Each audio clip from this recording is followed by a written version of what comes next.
For the people who don't know me, I'll give you a crash course my life in 15 seconds. I'm a maker at heart and an implementation lead at Retro Rabbit. Where I come from a little bit before that, I grew up the son of a botanist and a lab technician. So I know a lot about trees, which has turned out to be very useful in my everyday life, as you can imagine. Grew up all over South Africa, moved around a lot, ended up doing most of my schooling between Petersburg and Pretoria, studied engineering at Tux, worked in the engineering field for several years, realized I did not like working in the engineering field, and ended up at Retro Rabbit. The reason I ended up at Retro Rabbit is I wanted to make things, and Retro Rabbit makes cool things. It's what we do here. Okay, so let's get the ball rolling. Usually when people speak to me about IoT stuff, they have two complaints. IoT is expensive and IoT is hard. I'm going to try and disprove that this evening. The expensive one's easy to disprove. The difficult part, you guys are going to have to tell me at the end of the evening whether I've made it better or worse. Just by a show of hands, who's written any code for an Arduino before in their lives? What, George? Two. Don't everybody put up their hands all at once? Okay, who has written software before in their lives? Okay, that's a little better. Who's written C code before in their lives? Okay, it's a good sign. Anybody written Python code? How is there more Python people than C people? It's easier. No, it is not. Okay, so everybody's going to be writing some C code this evening, so you can add that to your list. Okay, in terms of what we'll need this evening, your goodie bag you have outside's got our toys in, a USB cable, and some hardware we'll discuss. Out of your laptop bag, you'll need your PC, your Mac. The Linux people just follow along and pretend you know what's happening. And you'll need an Android or Windows phone. Again, the people with Windows phones, I'm sorry. There is no hope for you. And from the internet, the link has been up, bit.do /small echo big bravo big papa small golf large unicorn. And while you were playing and standing around nothing to do, you can go to the Play Store and download a application called Blink, Blynk. Cool. Does everybody have the IDE? The guys who've been here early, is everybody sorted? Have an Arduino IDE? Is that a hard no or a hard yes? Who does not have the IDE yet? Okay, let's see if we can. Okay, I'm copying to a flash disk, so I'll pass that around again just now with actually, it has all the stuff on. It should make everyone's lives a little easier. The reason for our bad internet this evening, there's the little castle up on the hill there. If anybody would like to go throw rocks at our ISP, we have rocks. Okay, how big is IoT in the world? 1 million devices, 2 million devices, 5 million devices? Anybody gonna take a stab? Anybody? Take a guess. Maybe you can win a prize. You never know. 2 million. Too many. Now I need a number, a ballpark. Anybody, give me a ballpark. 7 billion. Little high. Anybody else? Too little low. You're getting closer. Okay. Whenever I see these figures, I always doubt them, but I've seen them from lots of places and lots of different sources, so they're probably fairly close to accurate. The ballpark figure is that there are 17 billion devices connected to the internet at the moment, of which 7 billion are IoT devices. That's 50% of all devices on the internet are IoT devices. What counts as an IoT device? Okay, an IoT device is anything with embedded logic that has network connectivity of some kind. So something with a brain that connects to the internet in some way. So is a smartphone an IoT device? By definition, yes, but it is also a lot more than that. IoT devices tend to be the smaller things, your fridge that connects to the internet and tells you your milk is sour, etc. Okay, so IoT is becoming bigger and bigger. By 2025, they're estimating 21 billion IoT devices on the internet. So at some point, it might be useful to know something, right? So let's see if we can get that covered tonight.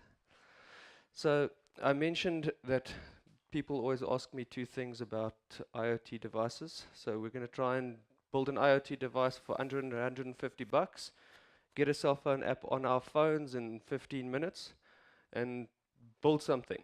You know, we're here to build things. Let's build something. Okay, who can tell me what the S in IoT stands for? There are prizes going. Who said security? Ooh, that hit the fan. Here's one that works. Who wants one that might work? Wesley, no. You've already got toys. Okay, so the S in IoT is for security. Okay, there's even shirts that have this on it out there. I tried to find one, but I couldn't get one here in time. Okay, so why is there no S in IoT devices? That's quite correct. People just don't care. How bad could it be if my fridge gets hacked? I don't know. I don't want to find out. Okay, so there's a low perceived risk. There's no industry knowledge is pretty minimal out there. There's no standards. Every guy out there wants to do his own thing. There's no sort of guideline regulations or anything like that. And developers generally don't understand security risk. When we write software, we don't really think about what goes wrong, right? We're focused on trying to make it work. We've got a question over there.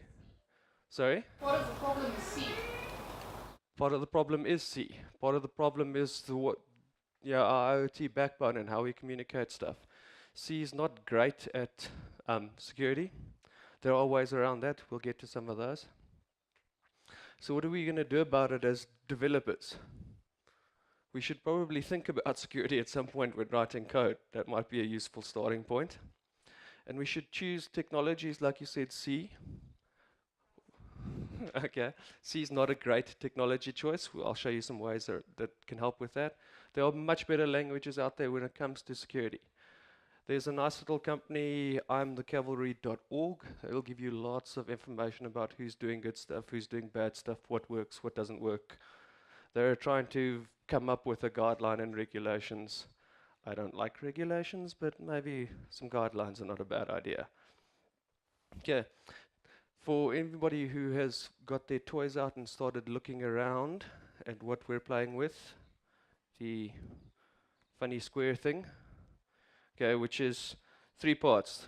There's the bottom board with USB on it, which is our little processor, and the other middle one's a temperature and humidity sensor, and the other one's a little light. So why this technology, not the thousands of other IoT devices out there? Random question, who's heard of an ESP 8266 before? Anybody? Nothing. Okay, it's fairly, if you were here for Celia's talk last year, he was also using an ESP 8266 derivative, or I can't remember what might have been from them as well, I don't know. Okay, these, when they say Chinese manufacturers don't come up with cool ideas, this disproves their logic.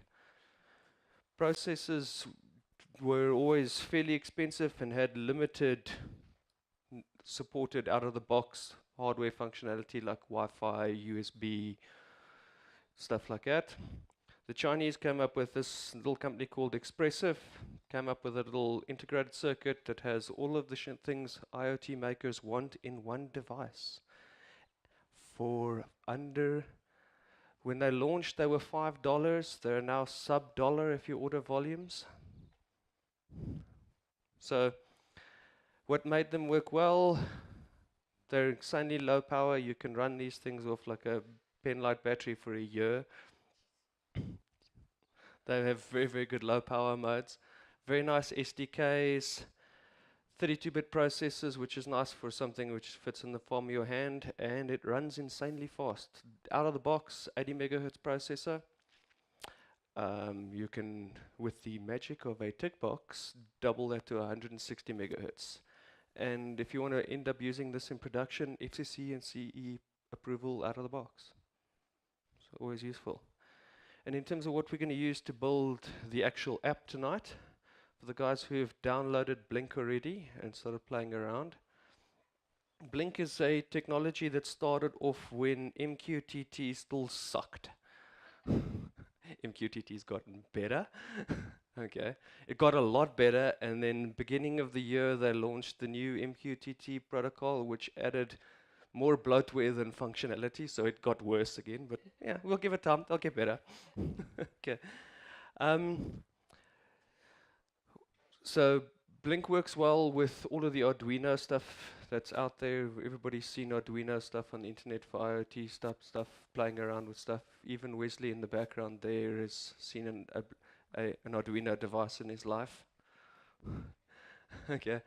What's nice about Blink comes with all the bootloaders and stuff you don't want to worry about. So libraries for things. So you don't have to write low-level libraries to, read a temperature sensor or connect to an LED or connect to the internet. There are all these nice, shiny new libraries out there. Most of the stuff's incredibly well maintained. All of it is open source, and you can do with it as you want. You modify, go wild. Traditionally, most of the stuff was always C, C++ based. There's a new MicroPython out, so if you want to write Python code for all of the Arduino stuff, including the ESP8266s, you can write Python code for that.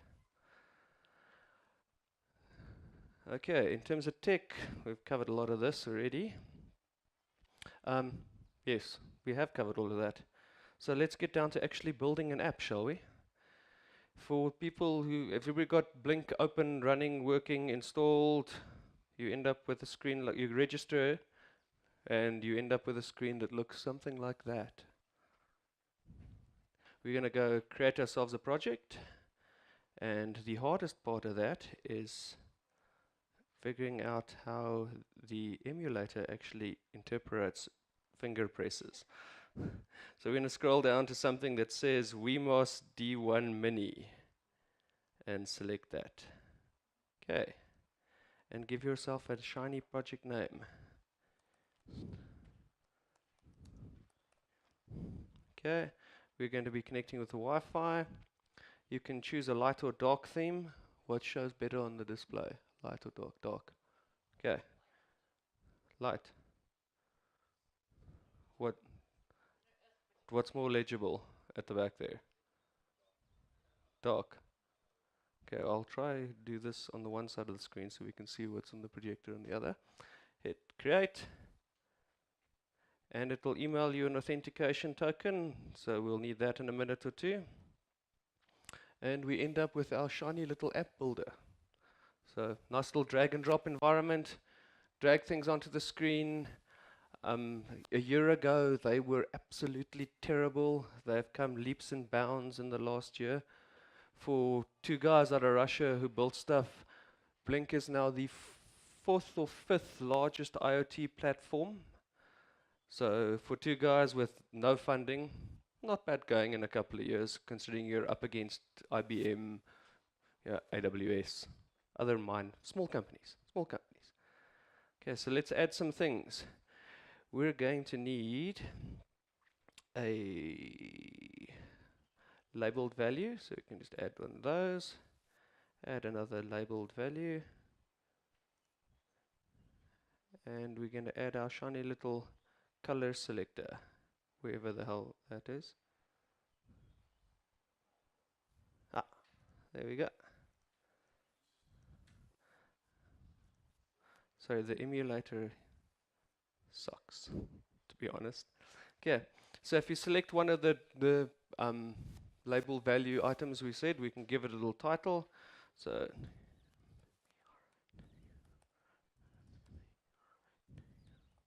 give it a temperature, and you'll see you've got several options when you say select pin: digital, analog, and virtual. Blink allows you to access the digital pins on the device directly. You can also access the analog pins directly, or what they have is virtual pins. A virtual pin ends up in a callback on the device, and you can do with it as you please. So to make things interesting, let's just go with our little virtual pin. We're going to select V0 for the first one, and we can somewhere right align that, give it a nice little temperature scale, and you also have the option where you can push information from your hardware device to it, or poll your hardware device for information. So let's go with push. Okay, and back. That's the one. So the next one, let's call this humidity.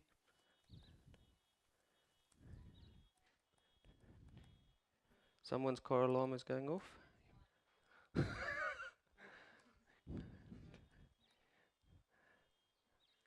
Okay, we're going to select a virtual pin again, and obviously not the same one we used last time, otherwise we'll get the same information back.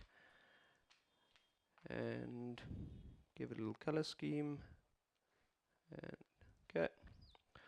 Last one is a little color selector, and it has two options.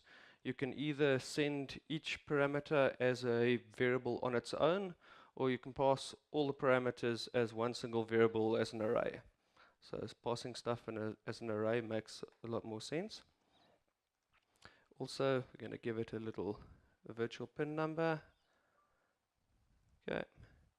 And in the top right here, we've got a little run button. Congratulations, you just built an IoT app. Was that hard? I didn't say it was going to be a pretty IoT app. Nowhere in the disclaimer did it say pretty. I said build an IoT app. So we've got an app up and running. That took us, what, 4 minutes? We'll get to make it go. We just want to make a front end that does things. Okay, so that puts us back to here. We've gone through everything. All of that stuff's done. Okay, now you must know the 3 states of connecting a USB plug to or connecting a USB device. There's the wrong way, the right way, and then the wrong way again, and then somewhere in there I hope you get the right way. Okay, so plug your device in. Windows should auto install the drivers. If anybody doesn't, the drivers are on the link as well. For the Mac people, please tell me it installs the drivers. I do not know. Anybody using a Mac this evening? Anybody? Wesley, why aren't you doing this?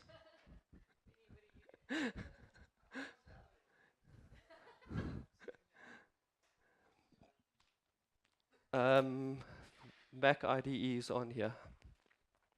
So there we go. You can play. The Windows one should also be on there. You can pass that around for anybody who's stuck or left behind. Okay, so let's go to our shiny IDE. The sample code, also on the link, also on the flash disk. Everybody have it? It's one file. Okay. I've written all of the setup and stuff like that for you already. So basically what we have to do is just the last little setup. If you go to Tools, you go to Board, and we need to select our actual device, which is somewhere down the bottom. It's called Lonman brackets WeMOS D1 revision 2 and mini. Select that. We need to specify what COM port it's on. Once it's installed, you'll probably have only one COM port available to you. So COM3 in my case. And then we've got our little sample code here. I will make the full project available. I've commented the crap out of it, so there is references to where pretty much every single line of code comes from, other people who've used it, etc. We've got a couple of include files to start off with. One gives us Wi-Fi access, one gives us access to the Blink library, one gives us the library for the temperature sensor, one for the LED we're going to be using. One to give us DNS access, so we don't have to type in IP addresses, we can actually use URLs. and a little timer thing, so we don't have to write delay loops and junk like that. We can actually have timer interrupts and things like that. You'll see if you look at line 7, it says simple blink ESP8266 underscore SSL. Okay, which is how we get around our terrible security in C. Okay, blink's nice. You can run it without the underscore SSL, in which case nothing is encrypted over the network. Out of the box, they support SSL encryption across everything. So the app is all of its data is encrypted. We can also encrypt all of our data to it. Okay. So in this little first part here, we need to fill in our Blink token, which you got in your email, and the Wi-Fi credentials. Okay. If this Wi-Fi is slow, Vinny has also volunteered his phone is on hotspot. It's called something arbitrary. Anybody remember? Vinny, what's your hotspot's name? Useful name. Wow.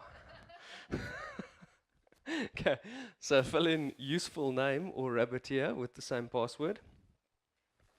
And that is pretty much all of the sort of overhead stuff taken care of. Next, we've got a couple of initialization stuff. We need to initialize a timer so that we have one to use.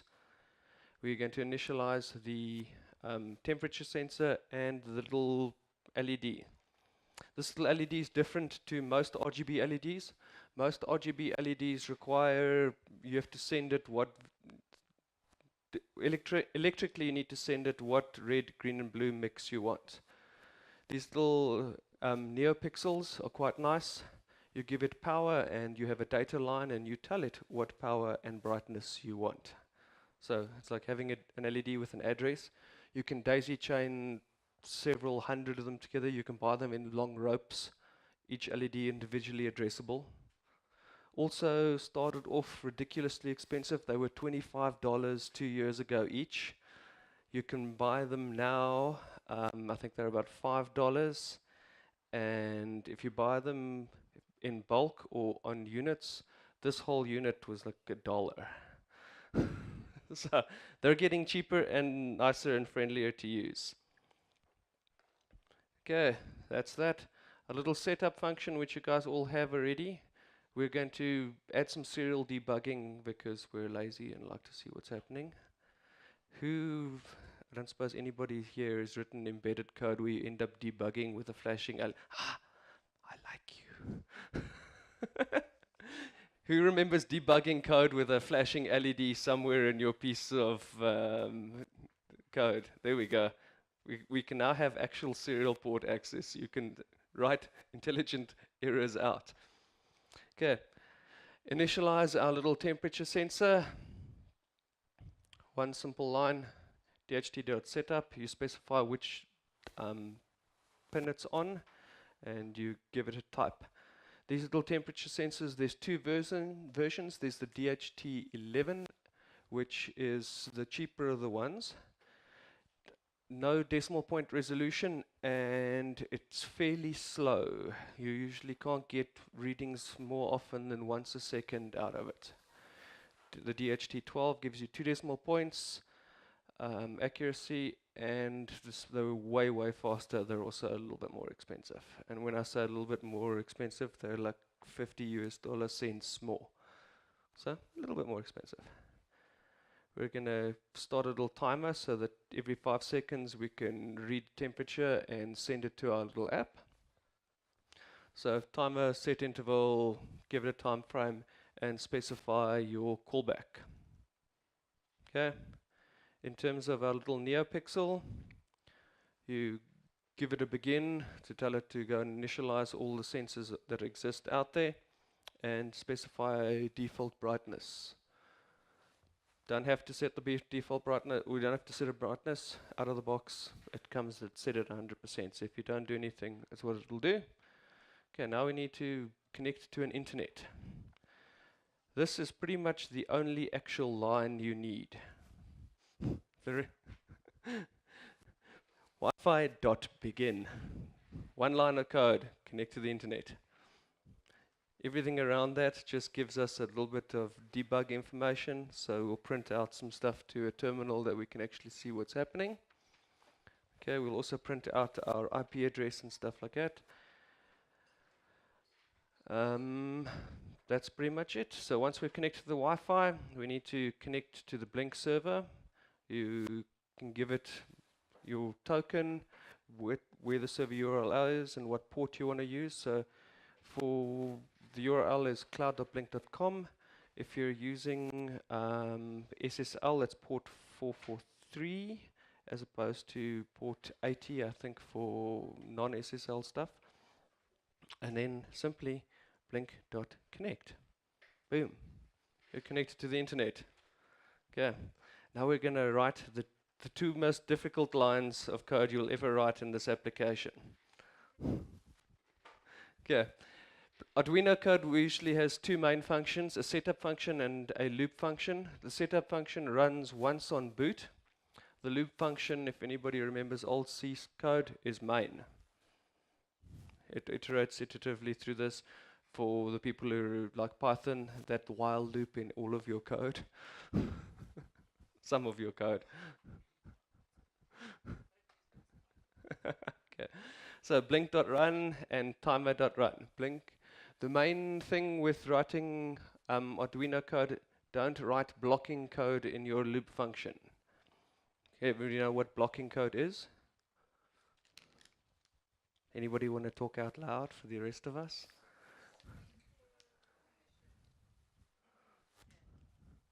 Okay, you can't get the same toys again, so now I need to find other toys for you. They should be better. They should keep up. Okay. So, in case you haven't caught on, I have toys. If you answer questions, you get toys. What toys do you have? We've got ourselves a little LCD screen which you can plug onto your device, little OLED screen. So, and then there's some leftover bits. There's extra USB cables, extra temperature sensors. I even have an extra one or two ESP8266 modules. Got lots of stuff. Okay, the two hardest lines, right? Everybody got those? Okay, then we need to have two callbacks. One for our temperature sensor, okay, and one for our LED. So, super important line, actually go read the temperature sensor and get the values. Passes them back as a temperature and humidity type, which is nice and declared for you. It's basically just an array. We're going to print out an error message if we can't read the sensor. Like I said, this temperature sensor usually responds within a second. So when you boot your device in 200, 300 milliseconds, the first time you read the sensor, you should get an error. So account for the error. Yeah. We're going to, then we need these two little lines. Blink virtual write, specify our variable name that we had in our little app and what variable you want to pass it to. Two lines of that, one for temperature, one for humidity, and then a nice little line of debug values at the end so we can print out our actual values to a serial console again. Okay. Let's just make life a little easier for the people following on. Okay. We need one more callback for our little values from our app for the RGB LED. Again, simple callback. Blink write. These are standard callback names for all of Blink stuff off the shelf. If we just go back to our little app here and we click here, let's just stop running it. If you hit info here, it'll take you to the help file for all of their stuff. Look at that. An open source project with actual documentation. What are the odds?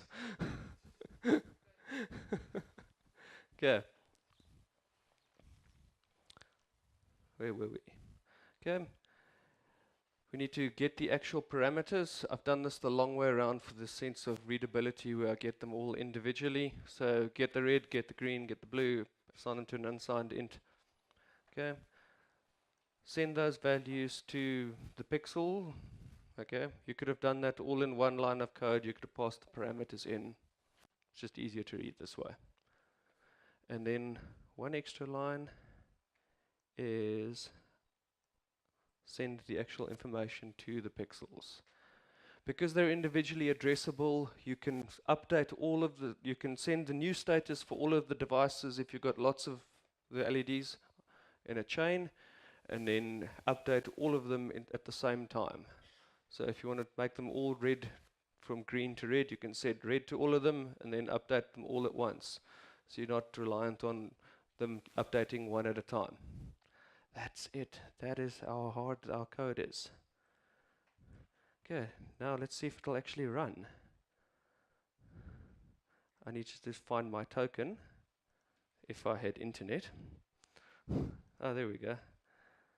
My little token. Please don't use my token that I'm doing demo. It makes life very interesting.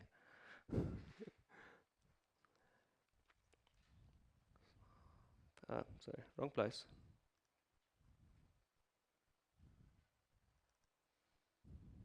Paste that. Let's just do a little bit of cleanup here so it doesn't look so terrible. Okay, and we've got this shiny little upload button. Let's see if it compiles. I hope it compiles.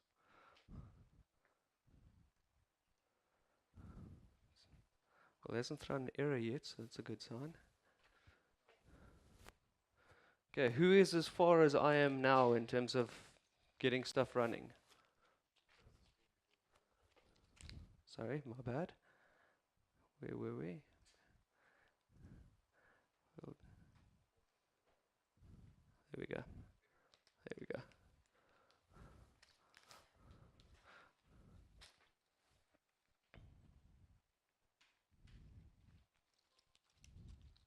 Anybody? First one there. George is getting close running. He wants toys. I can see it.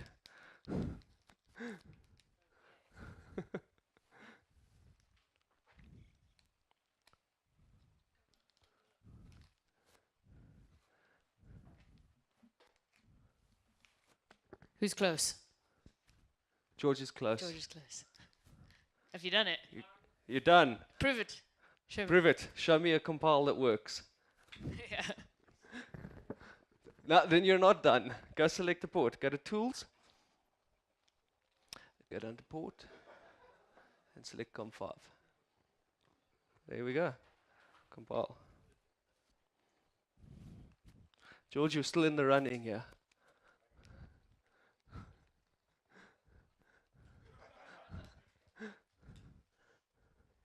It compiles. So Ian, you ran away from engineering, but you still like IoT. Why is that? It turns out if you are even remotely close as to being a useful engineer, you are only an engineer for a year or two. You then get stuck into some corporate management hierarchy where you push paperwork around.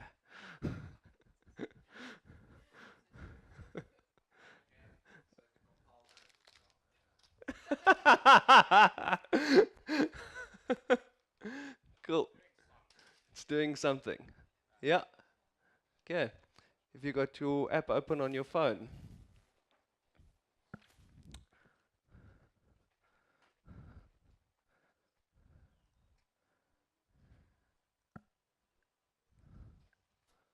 Ooh, I really should have formatted those numbers, my bad.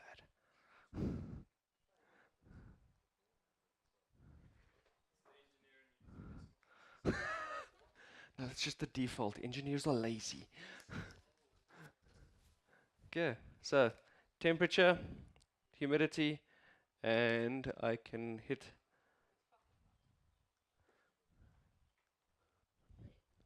Yeah.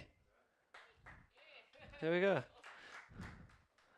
I want to know how far away Stuart is. Come, Stuart.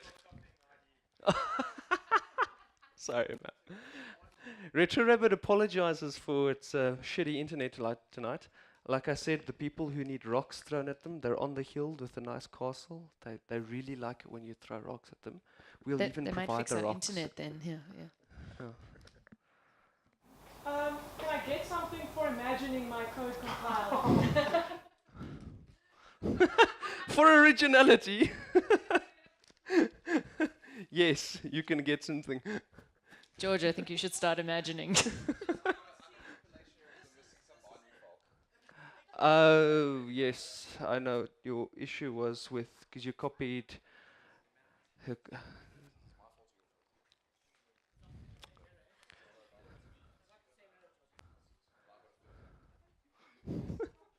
Okay.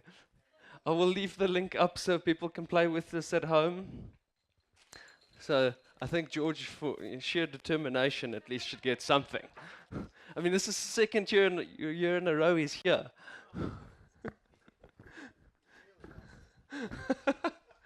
I don't know. I remember him doing quite well. I remember drinking too much, but I remember George did well. I remember you tuning Celia like crap. In my defense, Francois told me explicitly beforehand I should ask Celia as many questions as humanly possible. He needed it. I've I'm- noticed he hasn't pitched up. I'm very glad he's not here I was tonight. hoping you'd be here to ask questions. Okay, questions, people. I still have goodies. Questions get goodies. So what can I do with this now? Okay. Why is it useful? Why is it useful? Well, let's say you have an irrigation system and you would like to turn it on and off. You've got all the hardware other than the solenoid valve is right there. You've What got is the solenoid valve? okay, solenoid valve. Let me show you a picture of one. Assuming the internet works.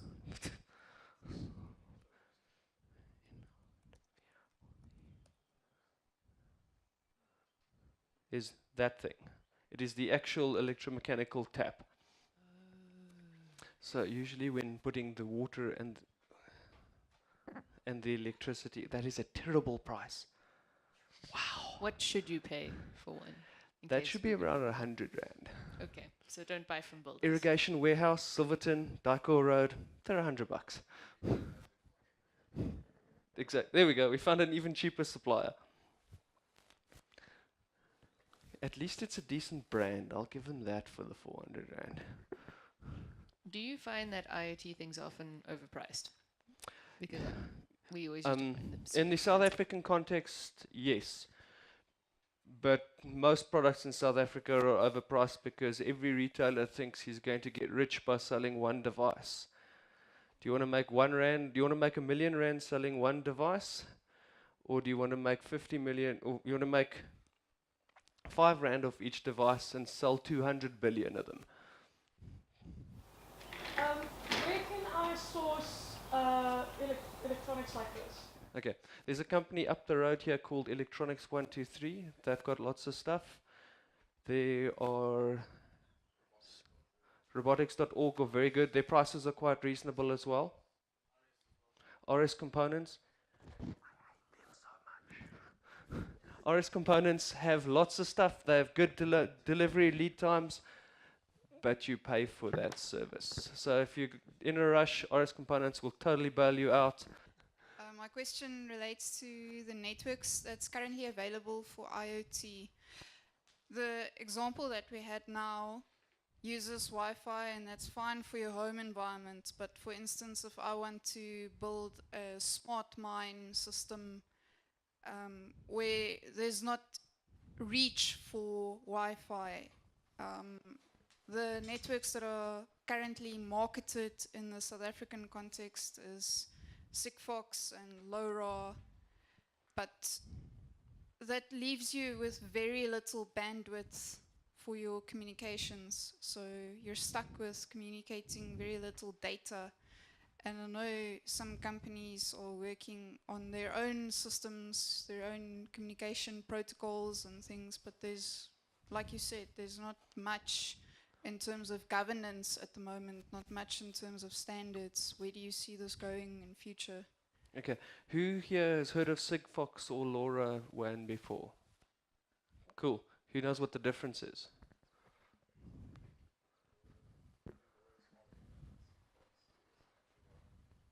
They are pretty much exactly the same. The one charges you money, the other one does not. It depends on whether you pick Xbox or PlayStation. Yes. They are both pretty much do exactly the same thing. They use the same frequency bands, almost identical technologies. Their coding schemes are very, very similar, but they suffer from the same problem. The trade-off between bandwidth and communication distance. Okay, you have a noise flaw that you need to overcome when transmitting stuff over RF. You have a limited signal power you can transmit at. Thank you, ICASA, or the FCC, everywhere else, or what's the European governing body? Okay, so you can only transmit at a certain transmission power, which means you can only transmit. You have a bandwidth constraint. That is the nature of the physics of RF comms.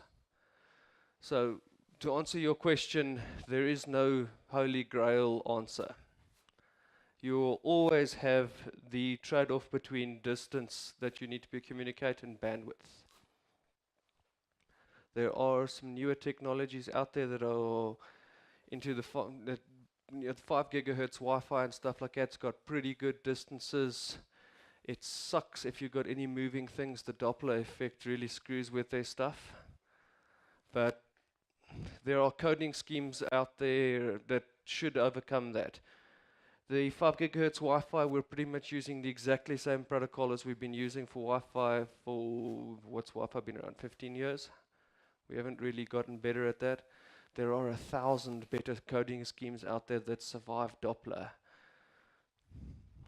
So the answer's not there, but we're getting there. The industry still has these problems, the mining sector being one, but it has gotten a lot better over the last year. So watch the space. So are you trying to deploy something in a mine? Maybe, she says. Cool. Questions, yes. Like, could something like a IoT fridge be used to compromise your computer? Okay, yes and no. First of all, what does the security on your computer look like?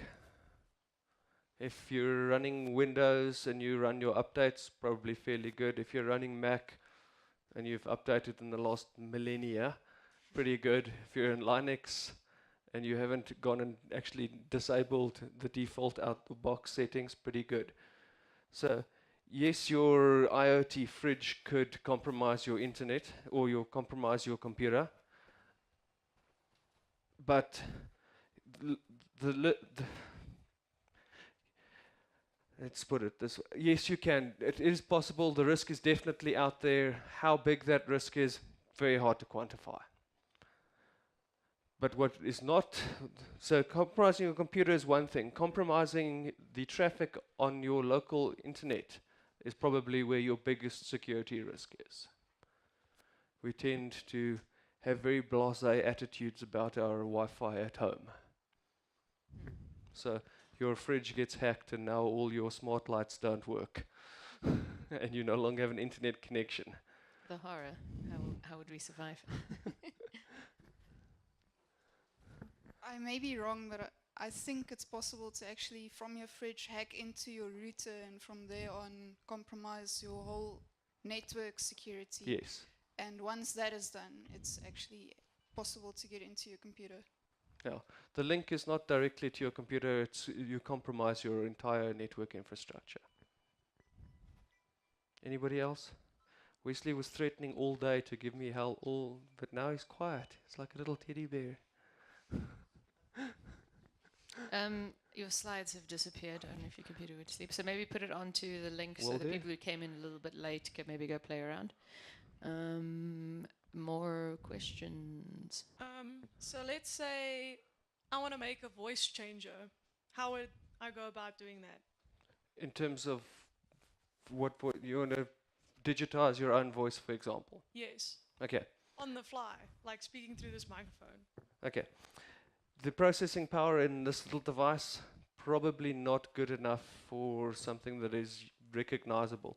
If you're happy with 8-bit sound quality, you can probably get away with it.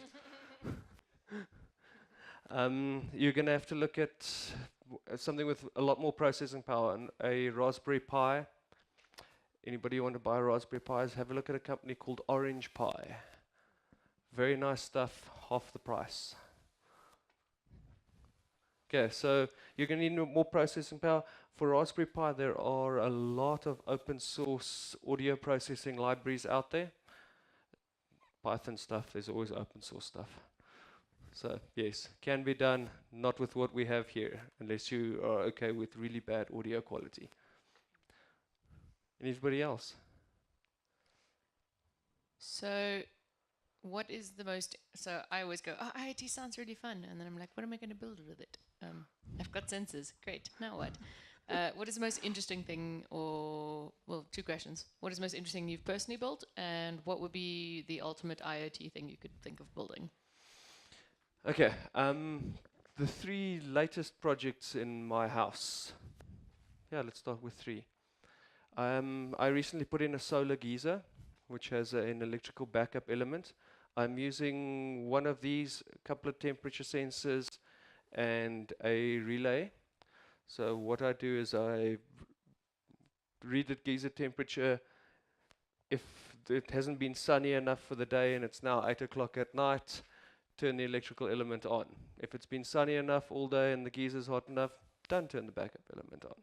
Okay. I have an irrigation system at home.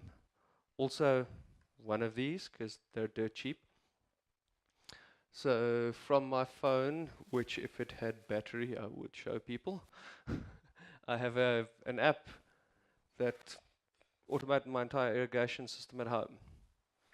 In terms of playing around with Raspberry Pi type devices, I'm currently battling the new Google library for build your own Google Home. The new library is terrible. The old one was worse. The one before that, which you can no longer get, was much better. I built a smart mirror. Anybody know what a smart mirror is? Cool. A couple of people have seen a smart mirror. Built one of those.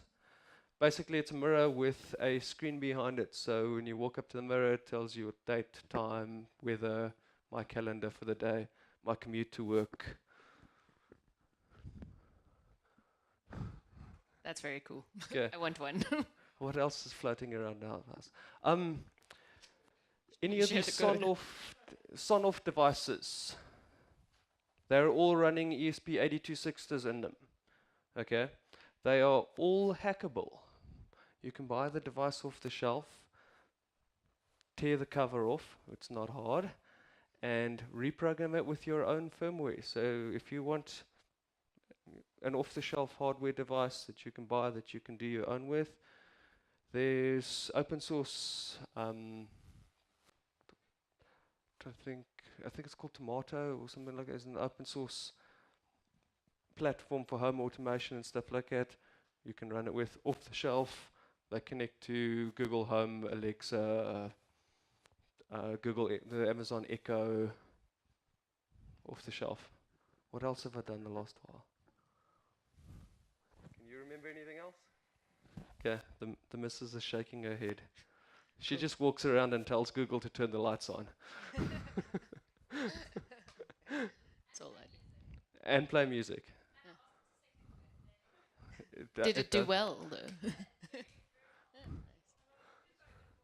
Of course you do, Megan. I just want to clarify. So this little device doesn't have enough processing power to recognize voice. Okay, you asked specifically for real time. That was that question. This Yes. is, can it recognize voice? 'Cause Yes. then you could use it. Okay, awesome. Because then you could use it obviously to be As a like wake up and then it does Post-processor, something. yeah. Awesome. It's got an analog to digital converter on the device as well, so you can hook up a microphone directly to it. Okay. So yes, it is possible. Real time, not so much. Okay. More things. Yes, we have another question. You have to take the microphone. So just to get back to this app, so the sensors are based. Oh, thank you. There we go, some toys. Thank you. The sensors are setting back the values, and that's what we see on the app, right? Yes. So, and the color, that's just what we That's choose. from the app back to the device. Okay, so how would you begin, just like roughly, is it possible to like link the values to a color and then send the Yes, color back? totally. In our little callback here, we can go, we can even copy and paste some code here. Would you say like if it's cold and it's green, if it's hot and it's red? So basically, if statement, you can just read the temperature here. So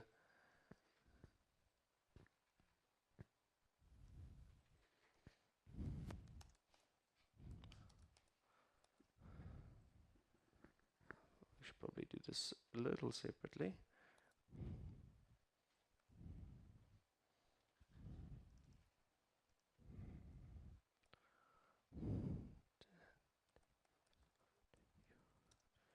Wow, spelling not so great.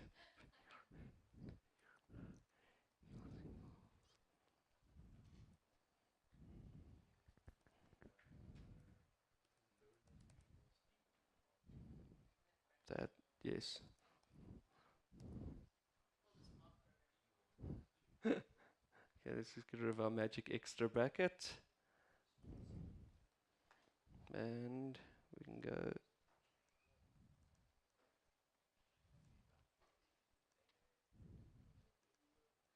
And what is 30 degrees? Let's call that cold. So 0, green 255, oh, and blue.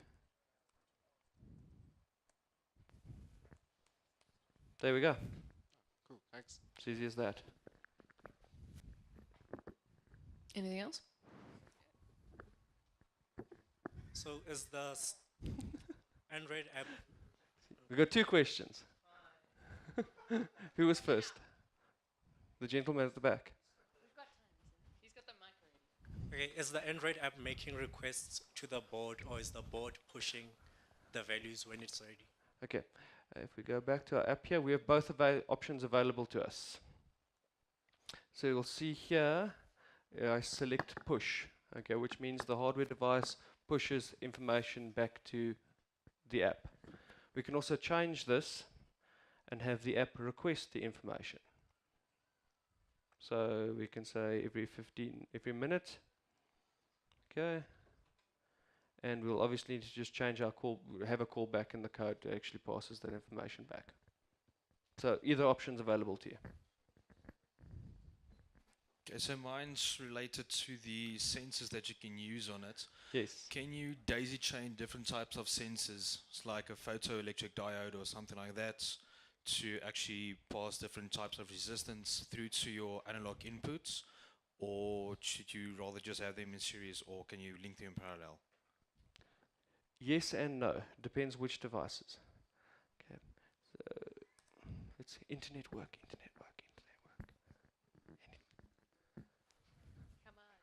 Come on. There we go. Okay. These are the off-the-shelf WeMOS sensors that are available. Most of them are compatible with each other. They are designed specifically not to use the same pins. So yes, you can daisy chain a whole heap of them together. So you can daisy chain several of the temperature and sensors together because they're addressable, so you can read lots of those. The LEDs, you can daisy chain lots of those together because they're all individually addressable. You can add a relay shield because it's designed to use a different GPI open.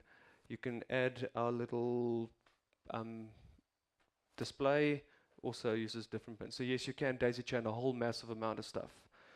But you will have overlap. There are only so many I/O pins, and there are more than that add-on modules, if you want to call them that.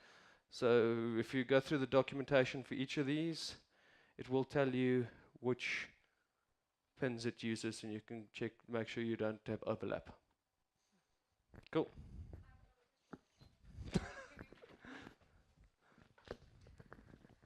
I'm assuming you can battery power this little device, Yes. right?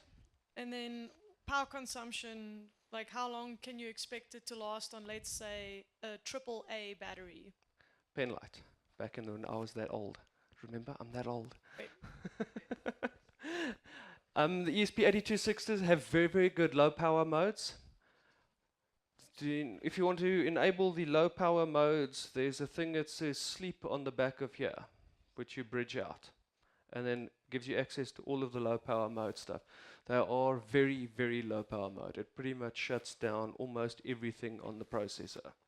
And it runs a timer in the background. When the timer interrupts, it boots everything up again.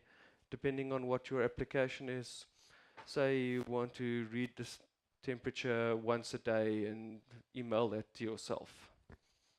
You've probably got about a year or so on a penlight battery, probably more. Depends how old the penlight battery is when you bought it. Yeah. Any more? Yes. Oh. These ones here. Oh, yes. Yeah, sorry. Okay, let's just change this back to push so that it will actually work for you. Yeah. So V0 or V1 for the temperature and humidity, and select push, and you can write align the text if you so want. You can also add, no, I'm not going to have test out this thing's keyboard. No, terrible, go away. It does support emoticons and stuff like that, so if you want to add a little pictogram of stuff, by all means on your phone, you can do that. It's very important. I have a question. Yes. So it looks like this supports, if I have, maybe a couple of sensors, and Blink, I can have maybe a couple of apps or something like that. Yes. What if I had, let's say I wanted to deploy like a wireless sensor network or something, so I've got like loads and loads of sensors that I wanted to... You want to mesh report. network the stuff together. Yes, yeah. Okay. Does Blink do that? Blink does do it. There are some extra libraries to do it. The ESP8266 has libraries for mesh networking. I haven't tested it out myself, but I have seen some dudes on the internet do it. So, Cool. can be done. Okay. Cool. That's useful. George looks like he's a happy camp. Okay, Blink was asking has about two latency. options, which I would have gotten to now, but you're ahead of me. Blink has the cloud function, okay, and if you see, you can build a couple of stuff for free, and eventually you need to pay some monies, and you can add some more stuff. So if we go to here, you start off with 2000 energy, and you can add stuff. You can add email notifications, Twitter pushes, pop-up notifications for your device. You can bridge multiple devices, so you can hop device to device as like a simple mesh. Yes, okay. They've got very nice real-time clocks, so if you don't actually want to write the single line of code it takes to get the time from a time server out there, you can drag a little device on and use that. Very nice webhooks. If you want to push stuff to another site or pull information off some other site, you can write a webhook for that. And so you want to get,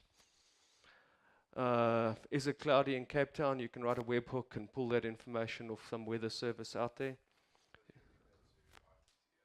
Yes, the web. That's one. Yes.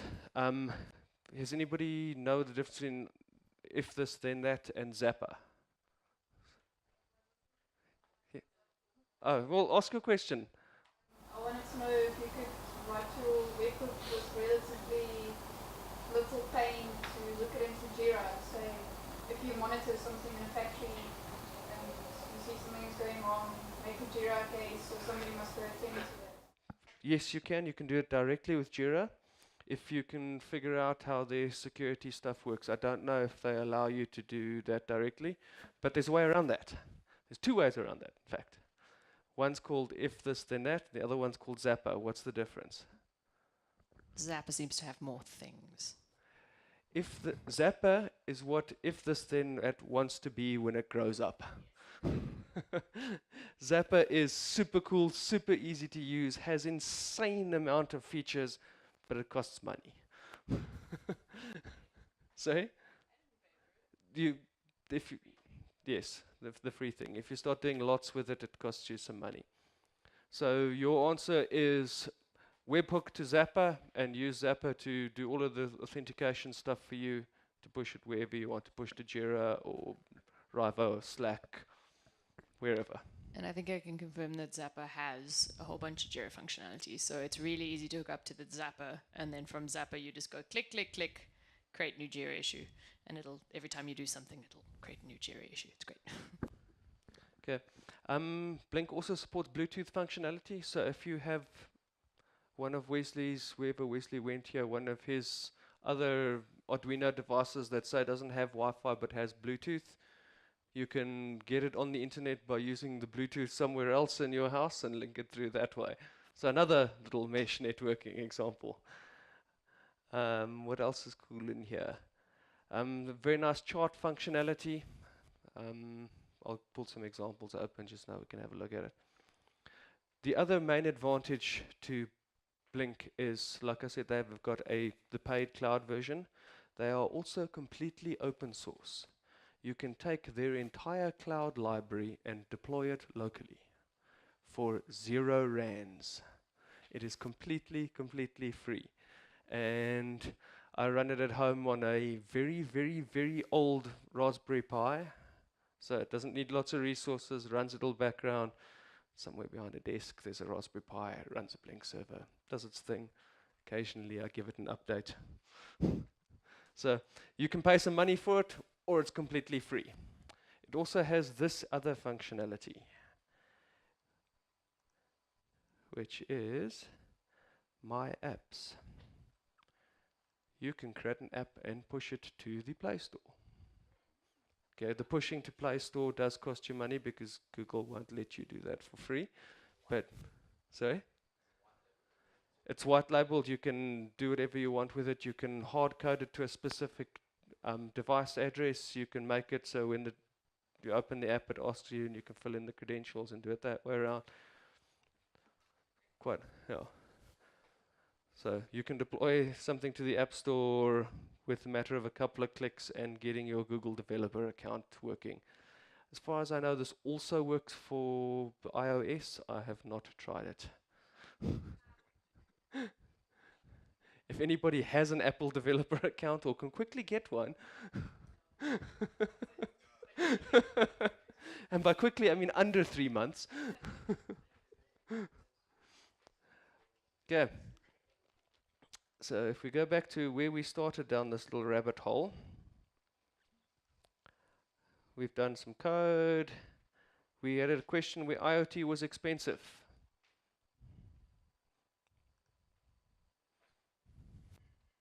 This was $126, including shipping, DHL, 24 to 48 hour delivery. Took me 48 hours. This was in my hand. Cost me $126. AliExpress. Yeah. So IoT is clearly not expensive. It's what, 2.5 beers? Okay.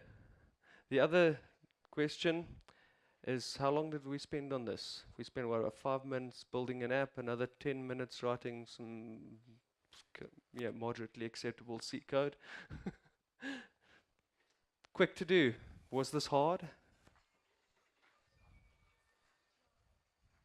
Definitely not hard. So we met our goals. It's cheap, it's easy to do. That was our goals for this evening, right? Okay, now we drink beer. Thank you very much, Ian. Round of applause, I believe.